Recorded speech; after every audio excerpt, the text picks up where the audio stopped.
చెప్పండి.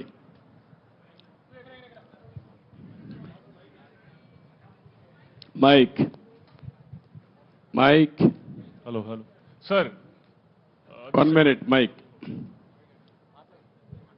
మైక్ ఎవరు ఇక్కడ ఎవరికి ఇచ్చారు?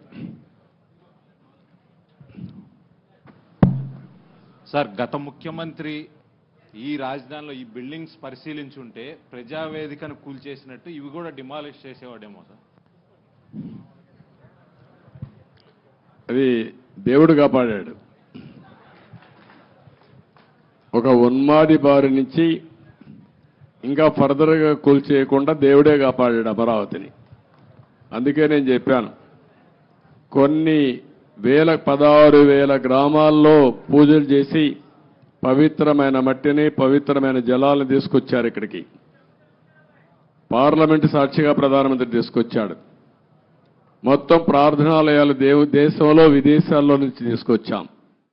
పవిత్రమైన వ్యక్తులు పుట్టిన జన్మస్థలం నుంచి కూడా, అంటే స్ఫూర్తిదాయకంగా ఫ్రీడమ్ ఫైటర్స్ అన్ని వాళ్లే కాపాడారు.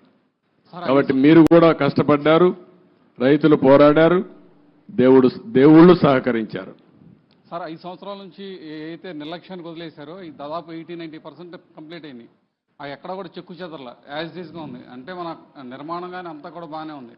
అన్నీ పూర్తి చేయడానికి దాని టైం బాండ్ పెట్టుకుంటారా? ఒక 3 years కానీ అలా పెట్టుకుని దానికి మీ సజెషన్ ఏంటి చెప్పండి. మిమ్మల్ని కూడా సజెషన్ సార్, అందరినీ సజెషన్ అడుగుతున్నాం. దాన్ని మీరు ఇచ్చే మంచి సూచనలు తీసుకొని ఆర్డర్ ఆఫ్ ప్రియారిటీ పెట్టి we will prepare action plan. Galla పెట్టి ఖాళీ అయిపోయింది, ట్రెజరీలో ఏమి లేదు, డబ్బులు లేదు, అప్పులు విపరీతంగా చేసేశారు. ఇవన్నీ వీలో పెట్టుకొని ఏం చేయాలో స్టెప్ బై స్టెప్ వర్కౌట్ చేస్తాం. Mic media. Sir, what is going to be fate of Rushikonda Beach Palace? What's going to be? Will it be quoted as a monument of corruption? That's what rumors. What is your suggestion? You give me idea. Sir, you are the CM, sir. I am the CM. You are the citizen of. నువ్వు ఒక media responsibility ఉంది నీకు కూడా. నన్ను అడగడమే కాదు, నిన్ను కూడా చెప్పమంటున్నా. ఏం చేస్తే ఇలాంటి వాళ్ళని శాశ్వతంగా సమాజం నుంచి వెలేస్తామో అలాంటివి ఆలోచించాలి.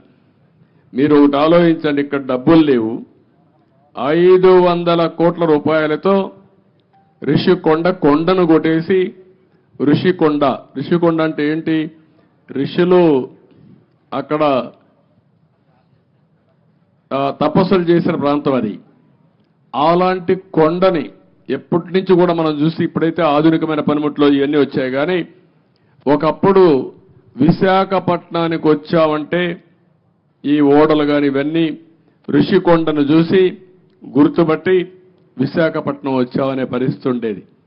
అలాంటి పవిత్రమైన కొండని ఎన్విరాన్మెంట్లకి విఘాతం కలిగించే విధంగా కొట్టేశారంటే మనం గుర్తుపెట్టుకోవాలి. దాన్ని కూడా అన్ని తప్పుడు ఇచ్చారు. అవన్నీ మళ్ళీ నేను మాట్లాడతాం. Sir, what about Prajavedika? You have visited Prajavedika and saw the debris there.